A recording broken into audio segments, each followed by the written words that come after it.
You're very lucky in Ireland. You've got a vote in October as to whether or not to endorse the European treaties. All the struggle for freedom and independence from the British Empire was not about Ireland joining in imperial adventures in the future. I do not see how one can effectively marry the traditions of Irish neutrality with the signature for the Lisbon Treaty, and I think that's a message you've got to keep on and on putting over all the time.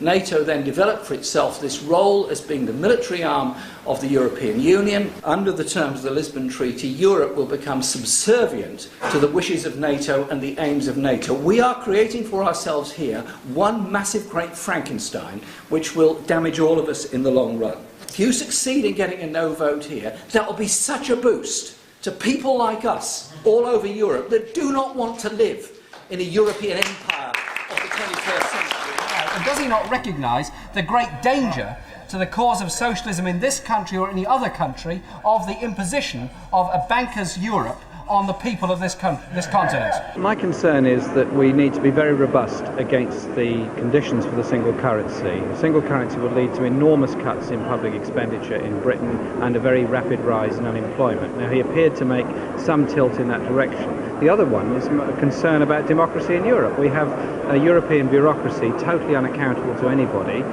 Powers have gone from national parliaments, they haven't gone to the European Parliament, they've gone to the Commission and to some extent to the Council of Ministers. These are quite serious matters. I wondered if the Prime Minister has yet had a chance to place a call to Alexis Tsipras, the new Prime Minister of Greece, to congratulate him on winning the election, but also to learn from him why the people of Greece have finally said no to the imposition of the most appalling austerity, destruction of their public services, high levels of unemployment and deepening poverty. Will he use his good offices within the European Union to ensure they do get the debt write-off they're so desperately seeking in order to restore Greece to the prosperity that it deserves to enjoy? We want to see a more social Europe, a more inclusive Europe, a Europe of workers' protection, a Europe of social protection. Those are the Labour demands. They can obviously only be achieved if you're within the European Union to do so. But your instinct is to battle to stay? My instinct is that because I want to see a Europe that does more for social protection, does do much more for environmental protection, and not simply a Europe of the free market. I wanted to see a more democratic Europe. I wanted to see policy making that was more open.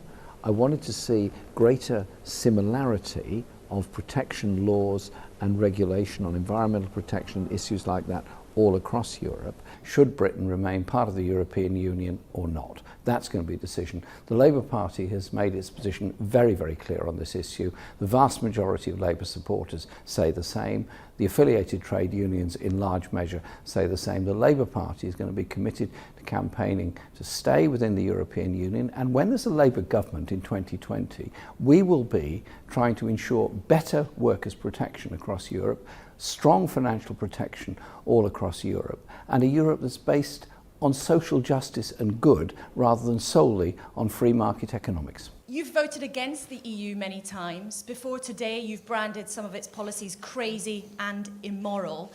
Would you now actually describe yourself as a pro-European?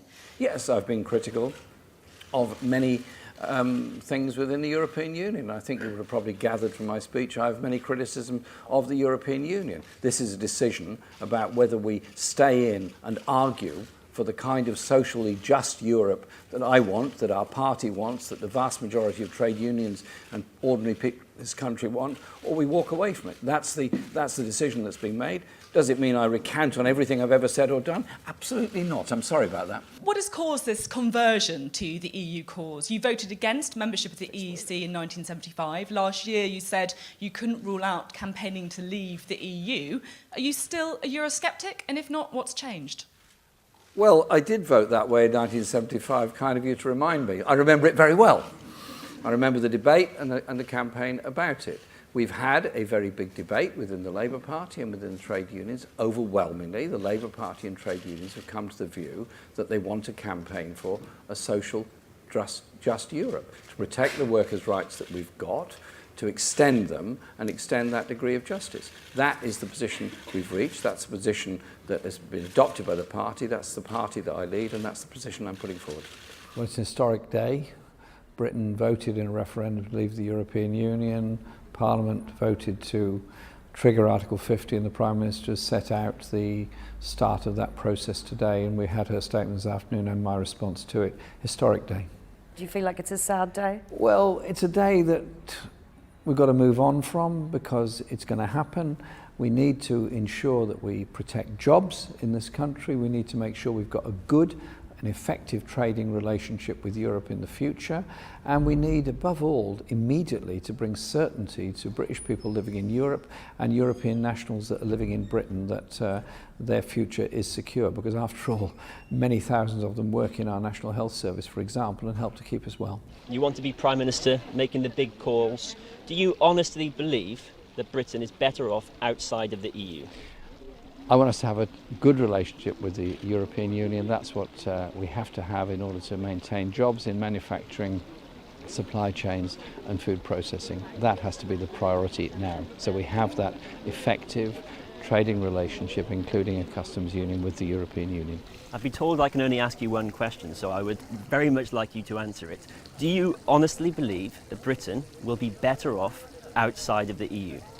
We are negotiating a future for Britain in relationship to the EU, which maintains that trading relationship. That's what we have to do. You would be the Prime Minister delivering Brexit. Do you in all honesty think that we would be better off outside of the EU than in it? The Prime Minister delivering Brexit, if it's us, will be ensuring that Brexit does not damage living standards but gives us opportunities to trade elsewhere also. You had Jeremy Corbyn and some of us who were saying the EU is a cartel of big business.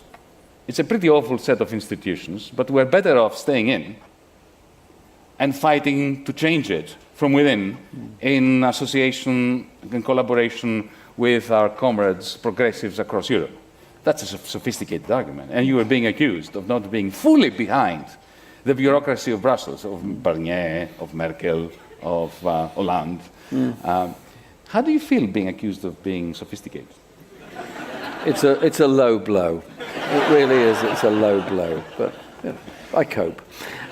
What we were arguing for was remain and reform.